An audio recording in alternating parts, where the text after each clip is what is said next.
We have been hosting the Jesus Seminar on the road for, well, more years than I've been here. And it's always interesting. There are books outside that you can take a look at, even more than take a look at. You could even buy them. I'm sure we would be happy for that. It's always well organized. It's always interesting to be a part of. Our guest I'm about to introduce had us singing in, 4 or 5 parts yesterday? That was fun. You would have been proud of us, John, for that.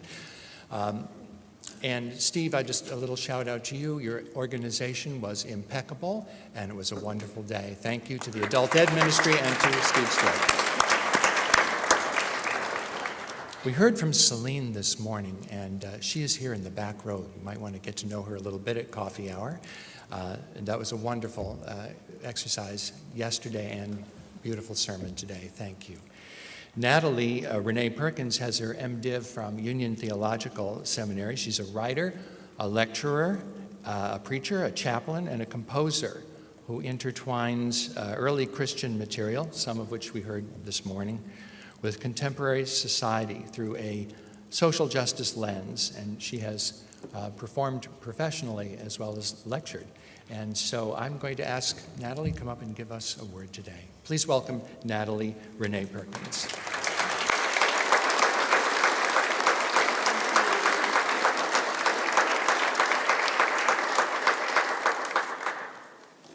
Good morning, Irvine UCC. This is a day that God has made. Let us rejoice and be glad in it. I was glad when they said unto me, let us go into the house of the Lord.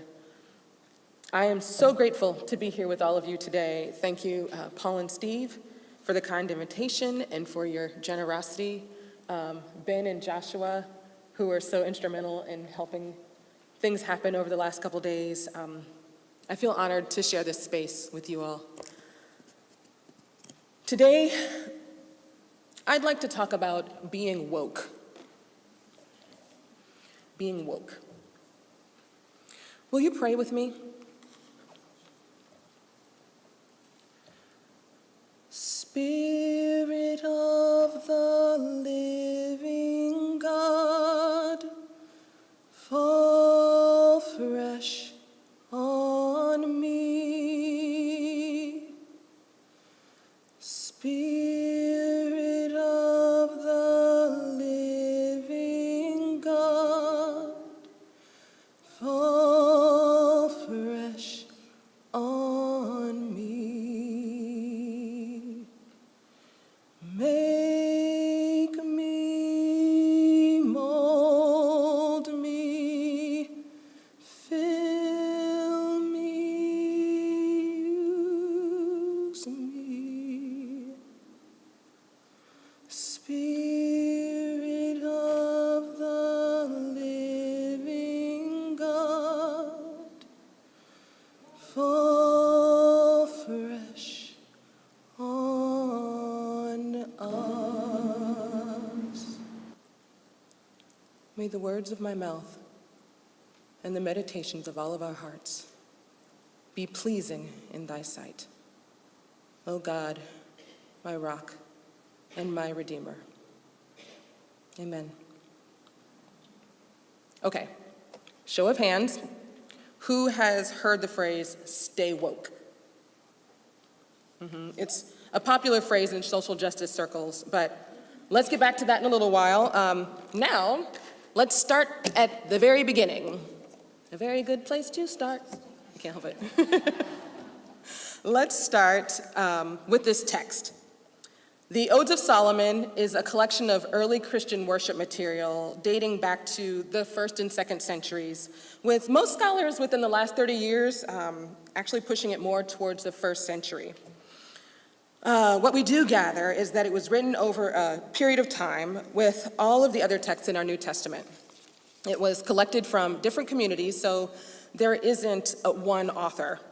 The title itself was tacked on later, probably about 1,000 years after Solomon, so the odes would have little to do with him. We have no information about when or where they were discovered.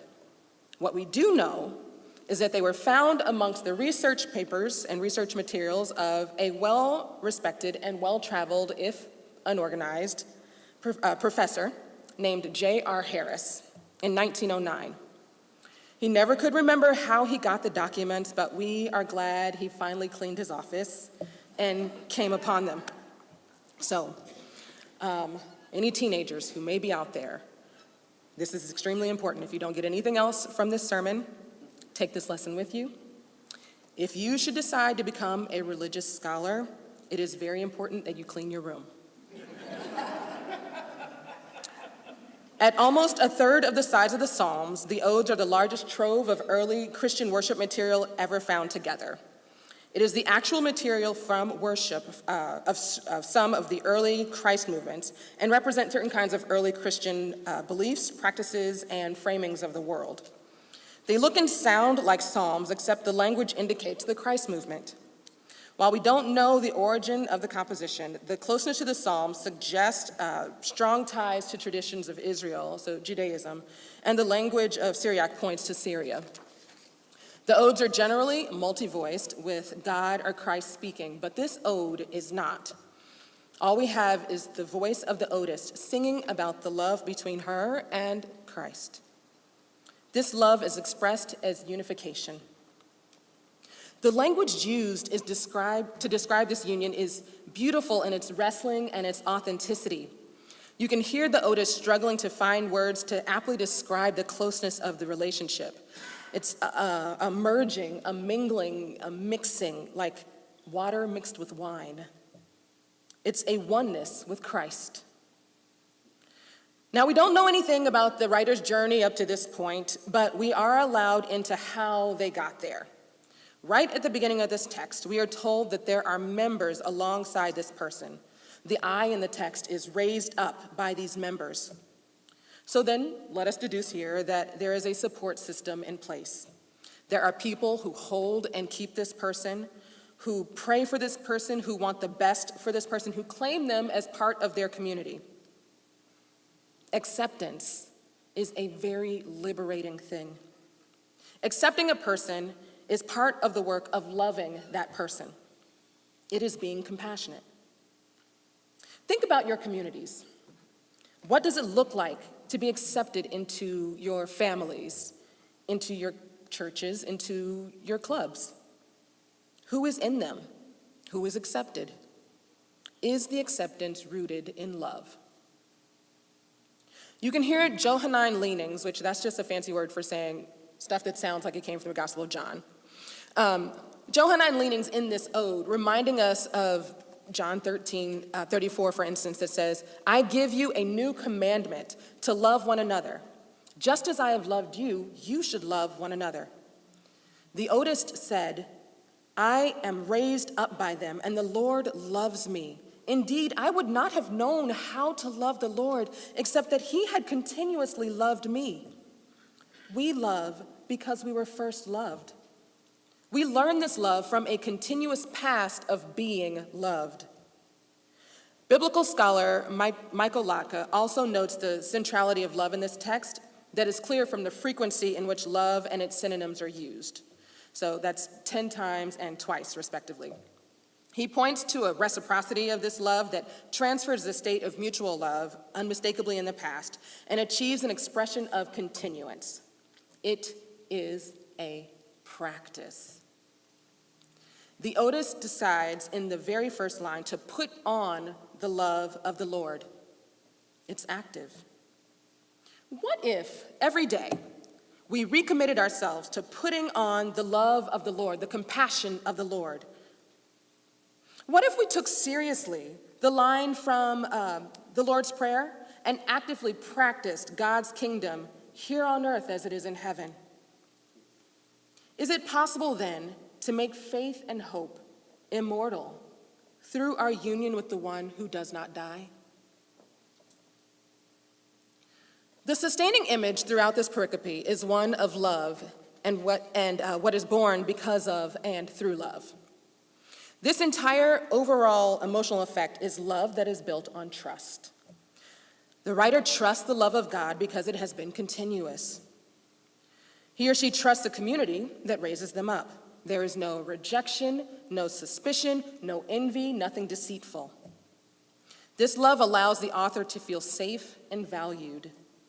This acceptance allows for confidence to flourish and for learning to happen.